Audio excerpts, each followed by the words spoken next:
Welcome to episode 2 of the Boot Nerds podcast. I've got special guest again, J Mike from Unisport. How's it going, bud? Thanks for having me. It's all good. I'm glad to be back. So yeah, excited. We've got some good stuff coming up today, I've heard. Yeah, no, episode. I just want to thank you guys for, I guess, the reception on episode 1. I had mic problems. That's clear. Oh, you don't say. I'd like to point out that while you couldn't see it on screen, there was in fact a microphone there. It just wasn't recording any audio. No.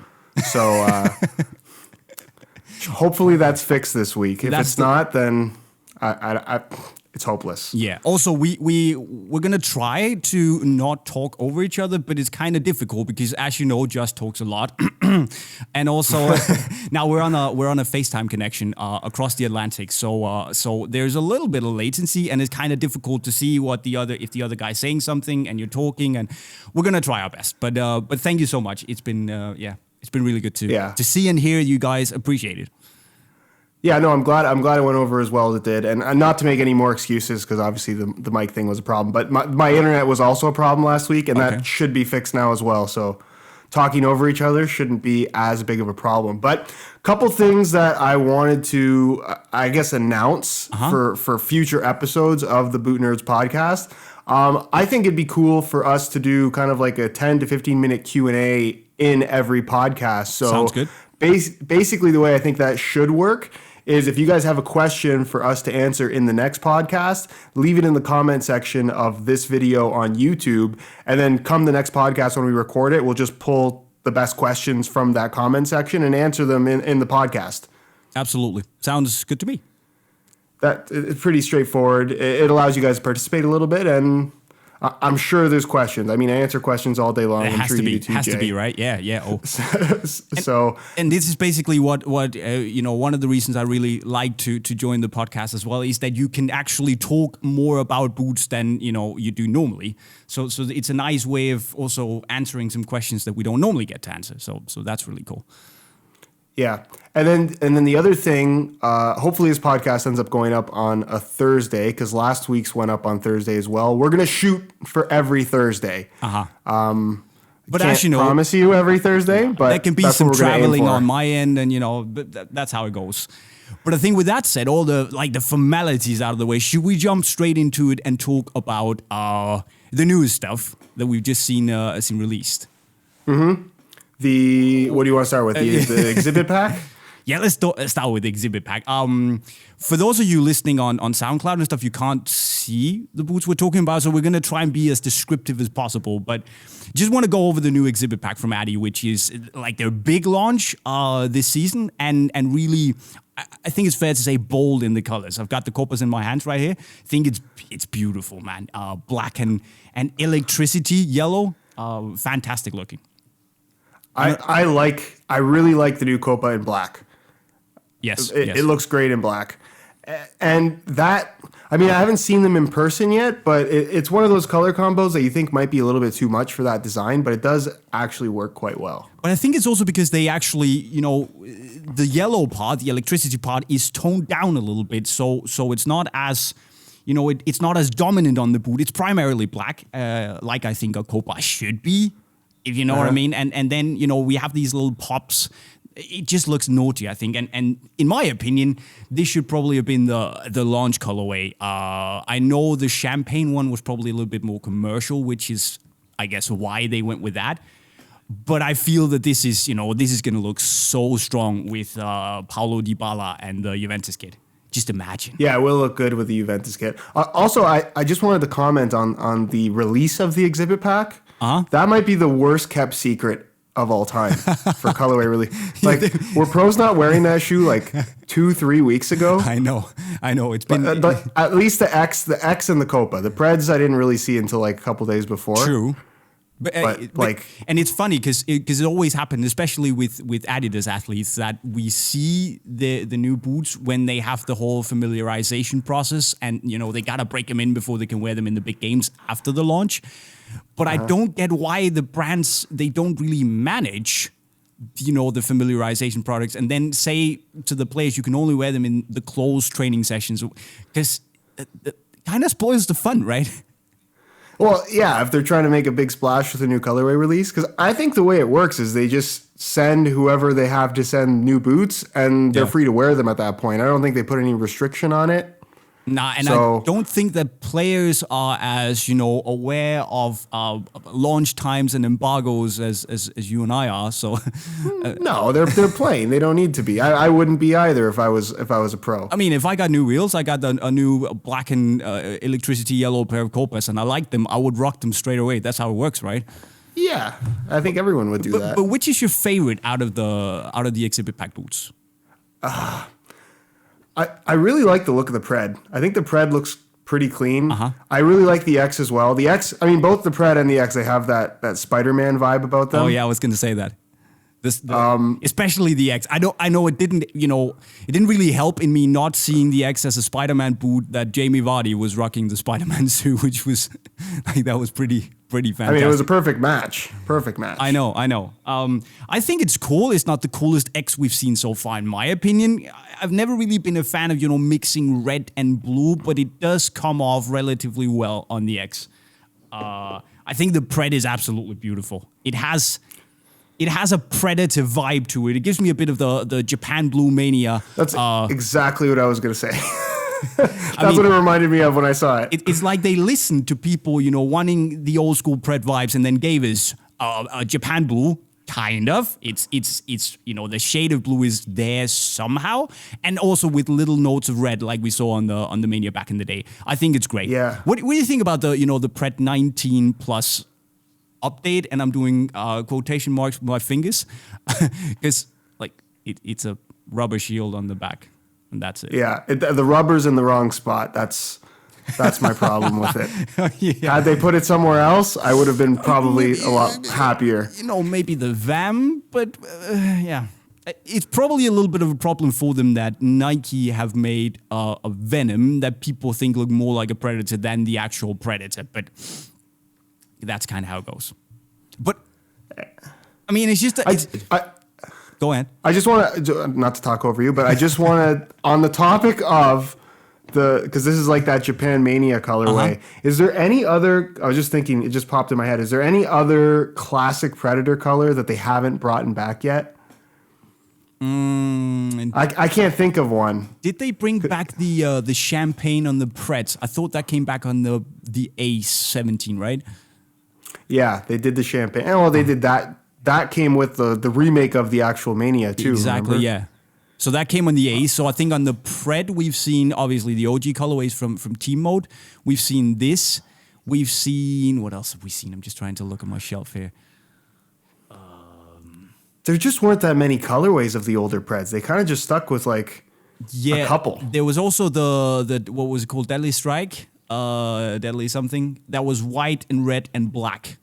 That kind of resembled the Mania Champagne a little bit.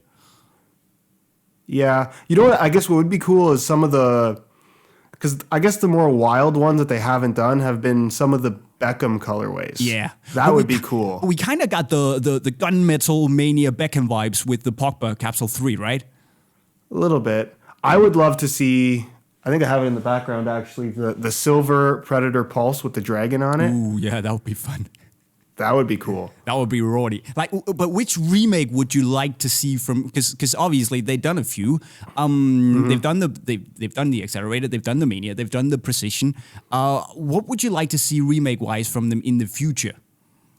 I've heard people commenting they'd love to see a remake of a Power Swerve or Power Swerve's the one I've heard the most. But I don't know that after Mania came Pulse.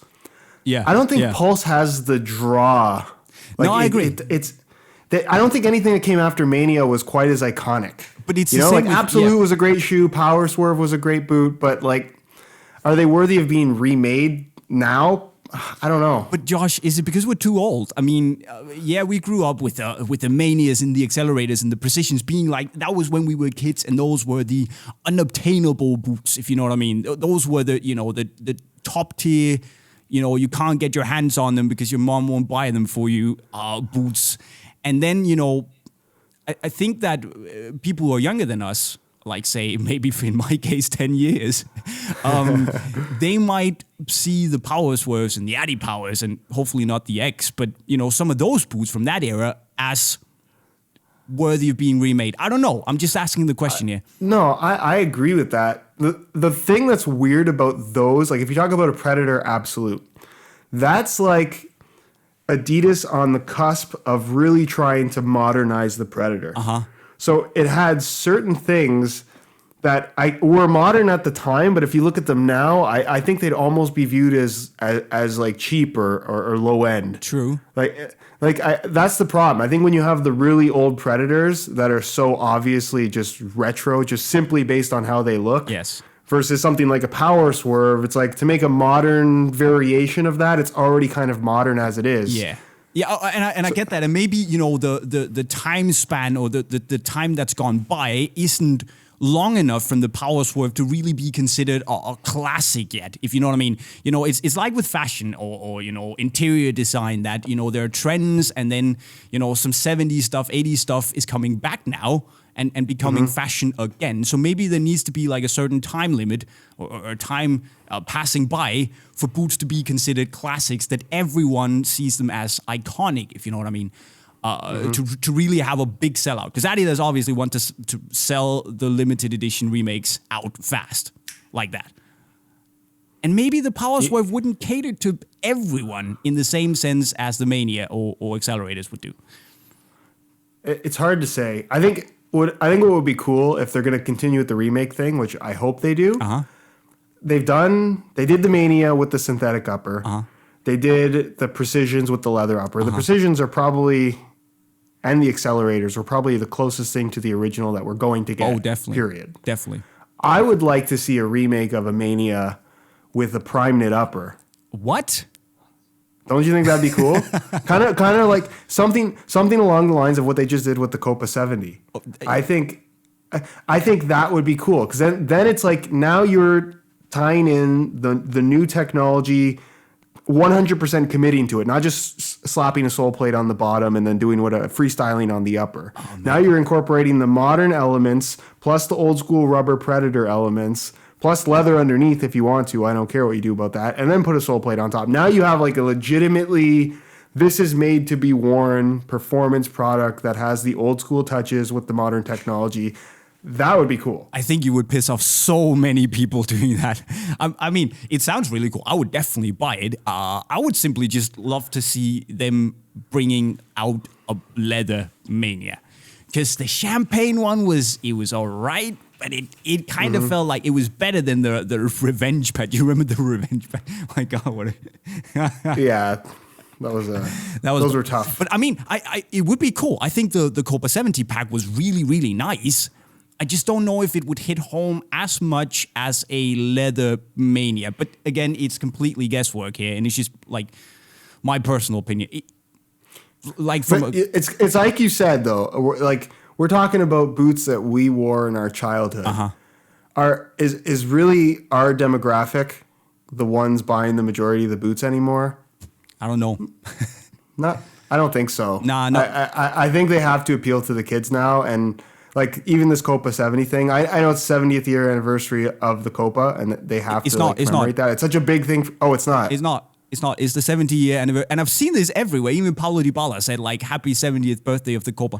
No, because it's not. That doesn't even make any sense. It's Adi, because the Copa came out in 1982, right? So I'm not that good at maths, but that's not me 70 neither. years. So, but Adi was actually formed in 49. So it's kind of like celebrating the 70th birthday of Adidas, not the Copa. It's just like... Is it not an older company?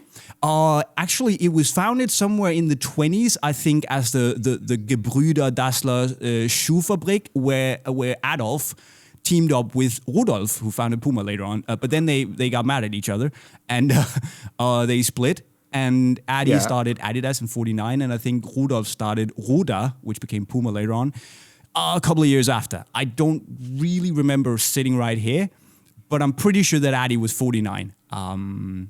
After they split. So obviously the heritage goes further back, and I think that's what you might be thinking of. But that's a funny... But going back to the Copa, sorry, you were saying. No, I just, like, how do they, like, I know they want to bring attention to that because it's such an important boot for the brand as a whole. Like, you could argue that's the most important football boot ever to exist. Oh, definitely agree. But I don't think there's any way you can make a 14-year-old kid excited about a Copa Mundial. But how was the reaction like on your channel? Because in Unisport, we got a really positive amount of feedback. I was actually surprised at how many people enjoyed the Copa 70 from at least from people watching our channel.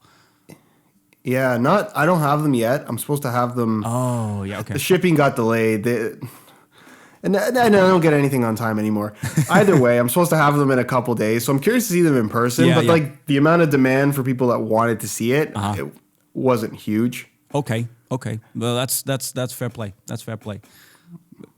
But I think it's a nice. The Copa 70 was really nice, and in hand on feet, it was better than I expected, to be honest. But that's the funny thing with the exhibit pack here, that we haven't really gotten any big drops with the pack. I know the Copa 70 just came out, but that was kind of a limited release, irrelated to anything.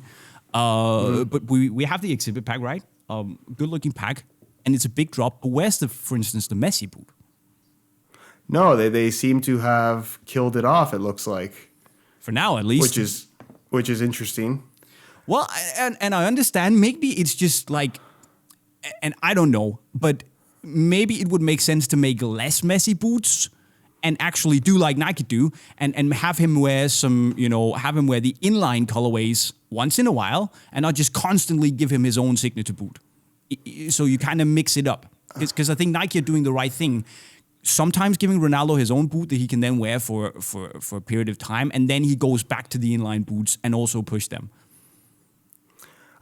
I think it's hard because that's the comparison everyone wants to make is the Ronaldo Messi thing. And when you're talking about Ronaldo and Messi, compare them as players however you want. But when it comes to Nike and Adidas, I think they're in such different situations when it comes to boots. Like the Mercurial line is, I think, the most popular modern football boot line of all time. Has to be, right? By a long shot, not even close. Yeah. It's ridiculous.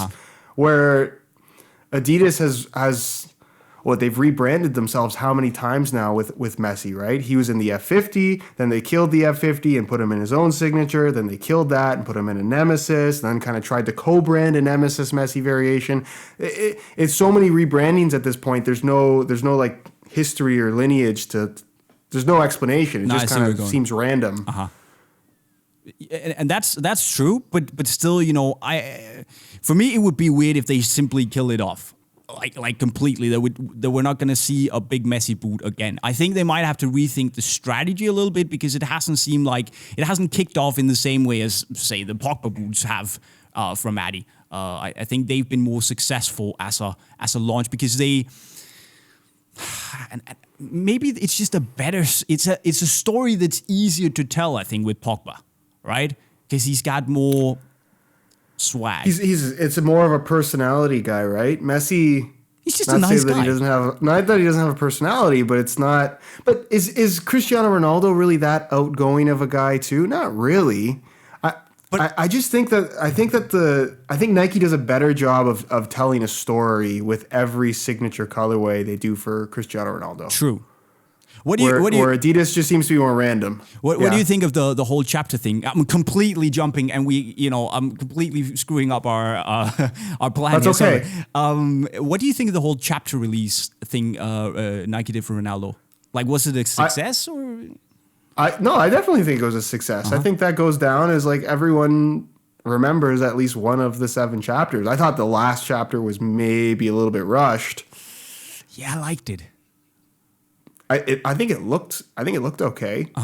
Honestly, I don't think any of the chapters were really bad looking. I don't want to use the word ugly, but I mean, you'd think that like with so many colorways they do for Cristiano Ronaldo, there aren't too many that come out that you can say, oh wow, these are kind of bad. Like there was a couple Vapor 8s that were a little questionable. Yeah. I'm thinking of the white one with the orange rings. Oh yeah, the Vapor 9 one they did with the whole racing concept. Yeah, that was a disaster. Yeah, those are a little questionable. Yeah, I didn't even care for the black ones with the pink and red, Are you the kidding pink me? and blue ring. No! I wasn't a huge fan of those. Dude, we can't be friends anymore. That is the coolest What was of them that? all. What was it called? It was called Love to Win, Hate to Lose, something like that. Exactly. Oh, I love those, man. They brought the big Nike swoosh back on the side, and oh man, I thought it was fantastic. Fantastic, Really? yeah. See, not my cup of tea. They looked better when you were actually wearing them because you couldn't see as much of the pink. But I just, for me, wearing pink boots is just not my thing. No, well, I don't know. I'm okay with that. But it's also getting older. Yeah. You know, I'm more confident in wearing pink boots. But that's how it goes. Okay, sorry, but the whole Ronaldo thing is just because I think the chapter thing was a success in the sense that it really managed to tell a story, right? But what on earth are they gonna? I mean, man's still playing. What are they gonna do? It felt like chapter 7 was rounding off the career, but what now? Well, I think him going to Juve was not part of that initial plan. No. Right? I think that's what screwed. I think that's why chapter 7 was like, it's kind of just a colorway with not much of a story to it because it was supposed to be something else, you know? Yeah. That's what ended up happening. Yeah. So from now, anything we get from now is like, I would imagine they probably had to scrap 2 or 3 colorways that they had planned based on him going to Juve. Probably, yeah. The good thing is that wouldn't surprise me. Yeah, and Juve is still white and black, so they can probably use some. I don't know. It's just I just thought when they released chapter 7, and you know he looks like he's going to continue for a lot of years now. He wants to win some stuff with Juve, right? He's not going to retire before that. What are they going to do? Well, I guess we're going to see. You know what I think would be really cool? Speaking of retroing stuff, I would love to see them just go back and start remaking the colorways from the start. Yes. Starting with the black and white safari print with the orange swoosh. That would be cool. I think we're definitely going to see some safari stuff in the future. We have to. They have to bring it back, right? But, you know, is it too soon? Maybe a little bit. But, you know, what about going back and actually remaking or taking the most successful Vapor colors he's ever worn? So taking the chrome white Vapor ones. Mm-hmm. Remake that. I know they kind of did it with a heritage pack that you could go on Nike ID and get, but yeah, it's a tough one. But I like your idea. I think people, for the most part, even if you weren't around when those older Mercurials were like current, I just think they're so distinctive. They're so distinctive, and they pretty much all look really good. So Nike's got a pretty good situation in terms of bringing back old colorways and old designs. And they haven't really done that like too much compared to Adi, who have had big success doing it. I don't really get why they haven't made a remake, like a proper one-to-one remake of the first Mercurial. I don't get it. They should have made that, in my opinion. It would have. I agree with you. But I think Nike's the one company that has done a really good job of never contradicting themselves.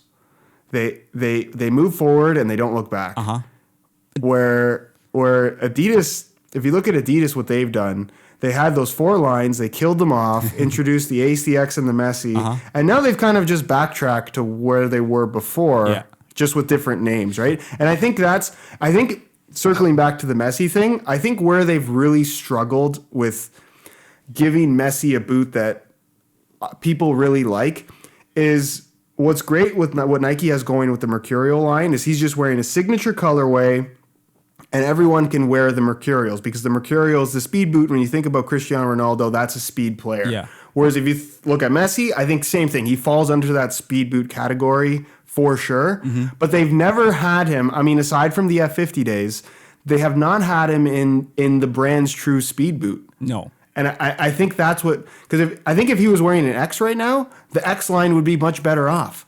That's what he should be wearing and have his own signature colorway in that. I agree. And it kind of brings me back to the Nemesis being a bit of an odd boot because especially with the first Nemesis, I really understood because it's a fun one. You know, the concept is there it's one of the most easily understandable concepts, USPs, if you will, out there. You know, you get the tape benefits. It's made for agility. You can actually see that athletes do this and have done this over many years. They've translated that into a football boot. But it's just like, is the time still right for a Nemesis type boot to be out there, if you know what I mean? Nike have kind of refocused their agility boot to going back to being a shooting boot that people can understand. But if you sat with the choice between a Nemesis and an X, what are you going to choose? I bet you most people are going to choose an X. Oh, for sure. I don't know that. I don't think the agility boot thing is a good idea. I feel like that falls. If you're agile, you're fast. It's not like one or the other. They go together. Yes. So people who are both agile and fast, I think, are just going to naturally lean towards speed boots. Which is why the Nemesis never took off, I think. And it's a shame because I actually think the 18 Plus and the 18.1s actually, they're good boots. But I would just rather wear the X's because they give me a more like focused attention on speed. And it's just like, so I feel like the X is kind of cannibalizing, it's called, the Nemesis a little bit. But who knows? Maybe they have something in the works for the Nemesis that will kind of, turn the line around. But what you mentioned, and I wanna bring that up as well. I can see time is running away from us, but it's okay. That's what we're here for, right? Yeah, it's fine. You said they kind of killed everything off, but I think it was a solid move because they were stalling a little bit in the sense of, where do we take the Predator and the F50 and the Adi Pure 11 Pro thing, where do we really take it? And they probably realized that they needed a big overhaul, right? So I thought it made sense to kill everything off and give themselves a new platform to experiment and also mess up. Because, let's be honest, some of the 15 line, like Ace 15, X 15, like they were all right. But for me, they were a little bit of a step back. There was not their best work. But I think it also showed vision for the future in the sense that they actually knew they had to reboot in order to be able to bring back the lines that people are excited about, the Predator line, the F50 line that people love, when they had the products for it.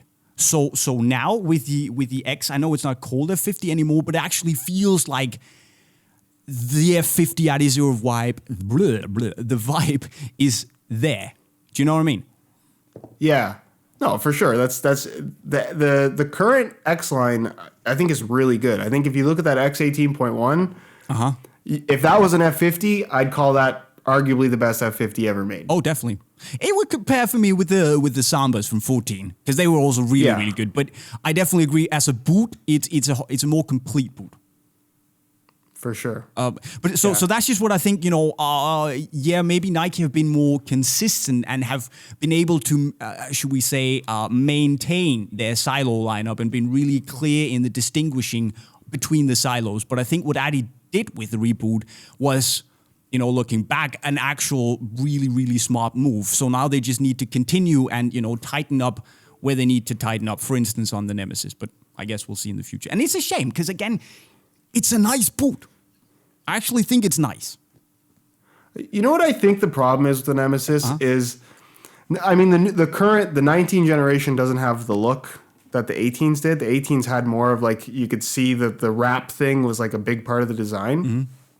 But based on how extreme it looked and how different it was from everything else, when you put it on, it doesn't really have any kind of, there's nothing about it that I would say is overly distinctive. True. That was I think the problem. So if you did give it a try, were you likely to buy another pair? Probably not. I would say if I took the 18.1s, the low cut with the laces, I would probably say I would buy those. But the problem is that I would probably buy an X 18.1 instead. And that's the Nemesis problem. It's a good boot. I like it, and that might just be me. But yeah. This is a tough one, right? This is a tough one. I think it's tough for every brand now because they come up with so many new products now and they want the attention to be on the new one that you launch something like the Nemesis. It's such a big deal. It doesn't do as well as I think they had hoped at the start. And then the next new thing comes out and it's like all the Nemesis hype is completely gone and it's hard for them to bring that back. And they've basically put the pressure of, I guess, holding up the Nemesis line on Messi. Mm-hmm. And you'd think a name as big as that would be able to do it, but people just have not responded well to that and it's boot. weird. It's a little bit weird. So it's really for me going to be make or break the next one. If they're gonna bring out another Nemesis, they might pull a nitro charge on it and just kill it off after 2 generations. But if they bring out another Nemesis, I think that's really going to be, make or break for the Nemesis silo, because if they can turn it around and really be innovative, create a very, very strong visual identity to it, it might work and it might get people back into the boot, but it needs to separate itself more from the X than I feel it's doing right now. I've got an idea for them. Uh-huh. The Adidas Phantom. Why not? They could actually bring that back and then slowly ease that silo into the Predator as well. We need more Phantoms. Addy, we're going to take Not 10%. enough. We're going to take 10%. Yeah, all right. Yeah, Okay, I don't know. but let's maybe, because we could talk about Adidas all day, because, we also talked about before we started this, to actually mention New Balance, because they brought out a new boot, a new pack actually, green and black and green mainly, Unisport colors. So respect for repping those. You've seen the new Furon, right? Again, I'm supposed to have them today, tomorrow. Oh no! Yeah. It looks very, I mean, it's the same sole plate and stud pattern. That hasn't changed. Yes. Upper looks similar, but what I can credit New Balance on, as much of a disaster as I think the first Furon was, they have progressively gotten better with each new model. So I'm very optimistic on this one. I definitely agree with you. And on the other hand, if they didn't progressively get better, they might as well shut up shop and never do football boots again, because that first Furon was an absolute disaster, right? But I think, I really like the Furon 4 for what it was. I think it could have been a little bit lighter to really compete with the Vapors and the X's out there. But this feels like everything the Furon 4 was, and then just a little bit more rounded, if you know what I mean. The whole opening, the what do you call that in English? The opening where you put your foot in. Help me. I would just call it the opening. Then the opening is more. It feels more refined, and like it's wrapping your foot a little bit nicer than it did on the Furon 4s. You still get this really shallow lacing, which I'm not 100% sure I like, because yeah, you need the lockdown in the midfoot, but it's a little bit too short for my liking to really get the lockdown I need. But somehow it just feels like a good evolution of the 4, where they kind of fixed some of the little niggles it had, and still very, very thin, soft toe box, really pointy as well. Kind of has this up spoon-like sensation where it points a little bit up. I like that a lot. Makes you feel very close to the ball and giving you this really tiptoeing sensation where the plate is actually bent a little bit upwards. So whenever you step onto your toe, you feel like you're already flexing your foot and ready to push off a little bit. I really like that. Yeah. No, I think credit to New Balance for not copying anybody and really trying to make something distinctive. Which I think is tough to do, especially when it comes to speed boots. That's what has made the Mercurial line so successful, is because you can put a Mercurial on and it feels like a Mercurial. Exactly. And nothing else is like that. Where New Balance, I think, is trying to find what their speed boot feel is going to be. And I think they've arrived at that with the 4 and the 5 for the Furon. What I also really like, I don't know about you with the plate, we also saw that on the 4, is that it is ridiculously stiff in the midfoot. It's not very comfortable, but it's hella responsive when you push off, and I like that a lot. Yeah, that gives you I think the current Mercurial is really trended towards that as well. Oh, yeah. Being pretty stiff overall through the midfoot, but yeah, I'm curious to try them out. Doesn't look like a huge change, but it's enough of a change. It's a 4.5 in my opinion, but it's a good step in the right direction, I would say. So definitely also gonna rock those a couple of times as well. I enjoyed. But what I really enjoyed, Josh, you can't see me, but I'm holding up the Tequillas now. What an underrated boot, right? What a fantastic. Honestly, that's like, it's been one of my favorite boots since it came out. If you told me, Josh, wear a New Balance Tequila for the rest of 2019, I wouldn't be mad. I agree. Totally would be. It's a little bit, and it's a big shame for me, it's a little bit too wide for me, so it feels a little bit too cozy. It is quite a wide boot. Even I don't have particularly wide feet. I'm slightly flat-footed, but yeah, it's quite roomy. And there's a wide fit version as well. Have you ever tried those on? No, they make a wider. Yeah, there's a wide fit version. I've never tried them. I'm like, oh, how wide is this shoe? It's got to be crazy. Man. swim in that thing. Wow, okay. It's a little bit too wide for me, but the upper is fantastically soft. It has a good grip on the ball. Fit is nice. Decent, I would say, locked-in sensation without being too hard. It's probably more on the comfortable side, right? It's nice, but not too aggressive. The lockdown. Yeah. The whole tongue thing works well. It's not in the way, and it has this nice transition from boot to foot. And the plate is, it's all right. I really like how that boot looks. I know people don't like the whole New Balance thing written across the medial side. I don't mind that.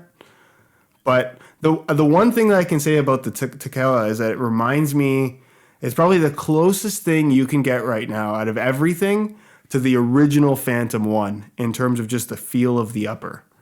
It just has this really soft, I don't know how to describe it, but there's something about it. I get what you're saying, yeah. I haven't really made that connection before, but I definitely get what you're saying in terms of how pliable it is when you take it out of the box. You know what? It's like a Phantom 1 once they had overstretched. Yeah, but these actually, I think the whole kinetic stitch actually does a pretty good job of keeping the shape of the upper, which is good because it would be a travesty if these were to get any wider for me. I wouldn't be able to play with them. But they're solid. The funny thing is that I had a good point and now I've forgotten we compare so many. Have you thought about this? These days, when you get a new boot and it's not super high cut and it's ridiculously soft on the upper, you compare a lot of boots to the OG Phantom ones. The low-cut Futures, the new Phantom Venom. There was another one that we compared to the Phantom one not too long ago. It's kind of become the standard for people to look back and think of how fantastically soft it was. You know why? Because I think that was, I can't be 100% sure on this, but I'm pretty sure that was like the original mesh-based synthetic. Or at least the first one that did it really well. And now the whole industry has trended towards either knitted uppers or mesh-based uppers. I think you're right. It's all textiles now. Yeah, I think you're right. And I think that's what it is. I think it was the first exposure to that. But that was a really unique boot in that it had the mesh base, but the Nike skin covering, for some reason, at least on the first couple of colorways, it had this extra stretch to it. Yeah. Where now everything with a mesh base has a much more rigid plasticky top layer. Yeah. It's because even when they did the second variation of the Hypervenom and brought back the Nike skin upper from the first one, it still didn't have the same feel. Nah, I know what you mean, and it's like soft, but in a tighter way in terms of keeping its shape. It's funny. I just said that in a video for the Phantom Venoms today. That compared to even the Hypervenom 3s, it keeps its shape a little bit better, but it's still soft, and that's an interesting move. But I still think, the OG Hypervenom ones, the stretchiness you felt on the silicone coating, the Nike skin, it was fantastic for the first 5 or 10 matches. And then it overstretched, and then it was rubbish. But those, like, if I could have been a pro and just gotten new boots every match, I would have played those till the rest of my days. Wow. That was something. Yeah, no. That was a good boot. Yeah. For sure. Yeah. Okay, so but yeah, the new just while we're on this topic, the new Phantom Venom does have some of that vibe to it. I know. I understand now that I've tried them that why you like, because I was a little surprised at how much you like the Phantom Venom, because it didn't seem, because I was kind of expecting like more of a traditional power boot vibe, but it honestly, like, it's got obviously a lot of Hypervenom Phantom 3 in it. But if we're trending towards T90 or trending towards Mercurial, it actually trends more towards Mercurial. Yeah, true.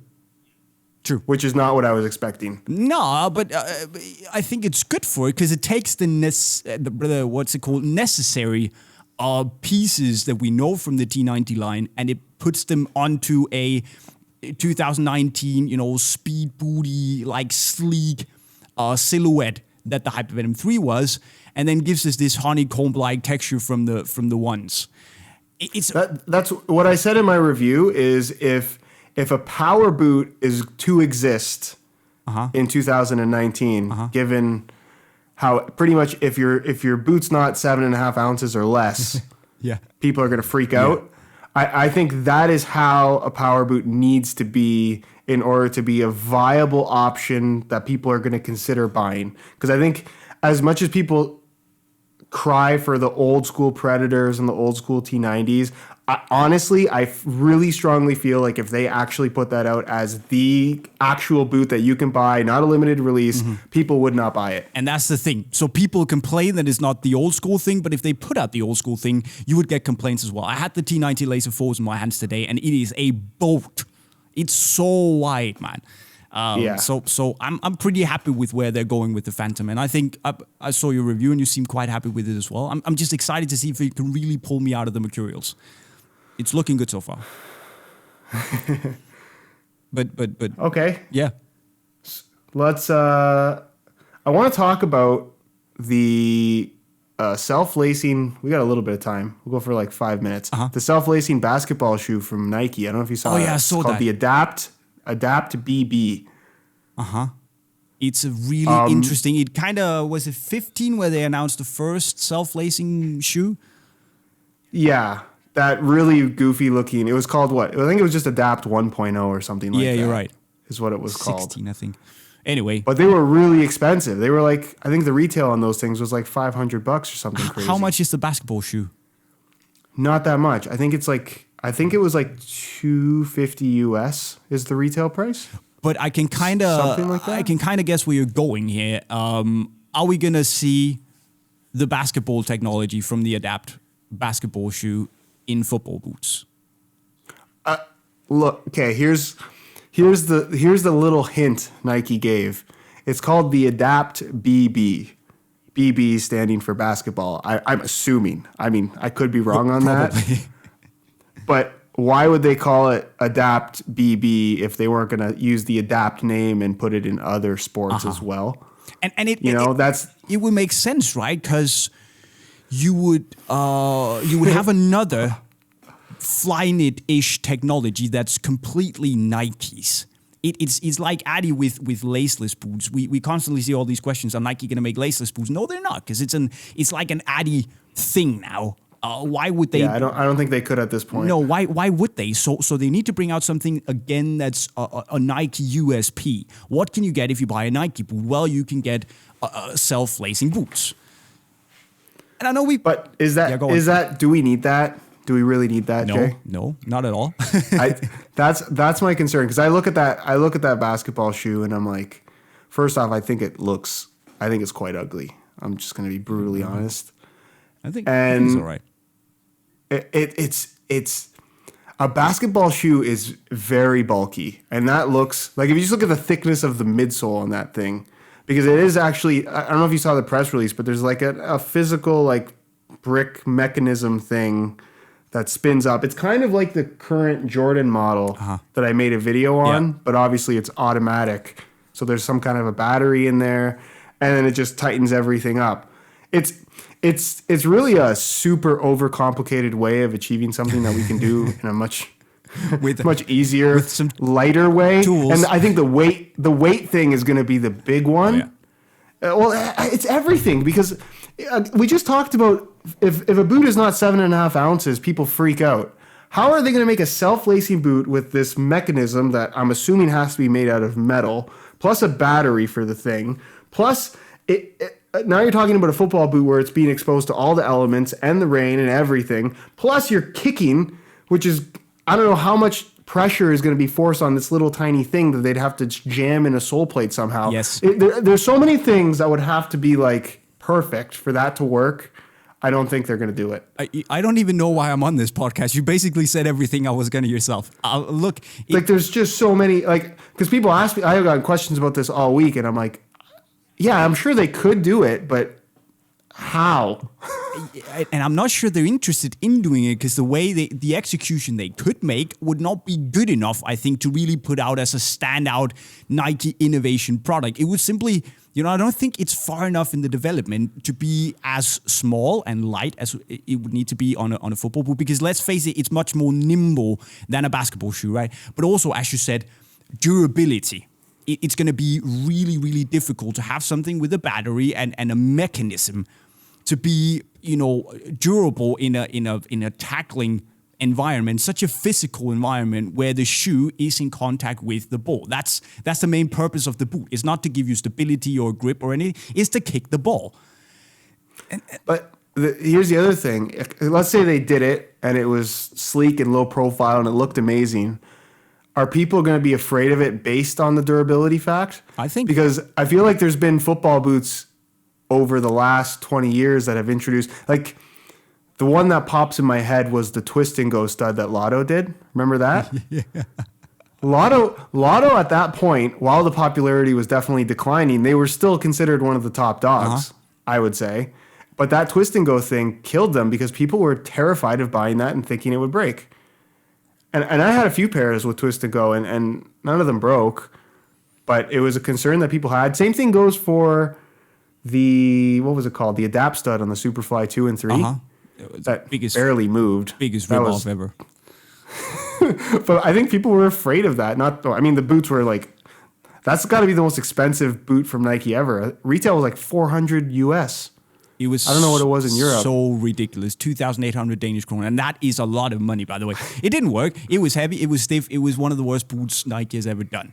Period. But I think, I think they can take the Adapt technology and put them into football boots down the line. But the question is, if it's something we need and that we can't do with the tools we've been given by nature in a much, in just as fast as you could with Adapt. Well, I was just reading an article, a news thing about the basketball shoe because a couple pros in the NBA did actually wear them, and the NBA had to put out basically a disclaimer, like setting new rules because of these shoes. Wow! Because they have there's two buttons to like tighten or loosen the shoes manually, like right on the side of the midsole, and those light up.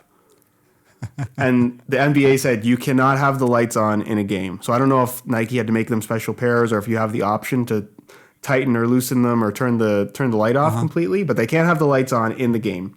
Then the other issue is the whole point of it is not, you can do it manually from the shoe, but you can also connect it to your phone and tighten it from your phone. Okay. The NBA does not want any of the players having cell phones on the bench. Not allowed. Has to be in the changing room. Correct. So somebody has to manually, I don't know if it's even possible to connect from that far away, but they have to, maybe they have to have an equipment trainer tighten or loosen their shoes from the phone from the changing room because they're not allowed to have it on the court. And then that got me thinking too. It's like, if you tighten them and they're holding a certain tension that feels comfortable to you, just like when you tie your shoes normally, they loosen up after 20 minutes. So do you have to readjust it with this? So many issues. It would be nice if they could actually, adjust themselves depending on how much, because when you run around, your foot starts to swell. So if they could adjust and, keep tightening themselves enough to keep you stable, but also take into consideration that your foot swells up. I'm starting to mumble here, I can't speak anymore. But you know what I mean? That they adapt themselves, that they're kind of intelligent, because otherwise you just kind of lose out on the point because you can just readjust the lasers yourself. Yeah, but then I don't want a shoe that's automatically tightening itself on my foot. I feel like that's going to be uncomfortable. Yeah, maybe. Maybe. It's the robot. And then what if it just decides to completely go haywire and squeeze your foot off or something like that? It's robots, man. You gotta believe in the future. Embrace the future, man. but let's see. I think it's an interesting discussion, but I don't see this as an actual thing coming from Nike right now because it seems like something they need to work a lot on. Yeah, I think if it's gonna happen, I think we're 5 years out at least. Yeah. But we could ask the guys out on the other side of the screen, what do you guys actually think about the whole self-lacing technology? You can let us know. That was right down below. That was very smooth, Jay. If you're on YouTube. If you're on SoundCloud, well, you can go to YouTube and write us your comment. Yeah, go to YouTube, subscribe to the channel if you're not subscribed. What are you doing? If you've made it this far and you're not subscribed, something's wrong with you. I don't even know how you would have made it to the channel, but of course, make sure you subscribe. Josh is doing a great job setting this up, and of course, if you want to see us rambling on for 40 more minutes another time, talking about all the football stuff you can imagine, well, there's only one solution. Go and click that subscribe button. Of course, also, if you want to watch Josh have more solo rants about football boots. He does that a lot. It's pretty awesome. You can go and check his channel out by clicking in that side of the screen. If you want to check out what we do on Unisport, that's also pretty fun at times. You can click the other button right there. Just do you have any more I forgot to say? No, you're pretty good at that. So I'll let you keep going. So remember to subscribe, guys. Go check us out on the other channels, and we'll see you next time in the podcast. Thanks for having me, Josh. Yeah. Thanks for watching, guys. Appreciate it. Bye.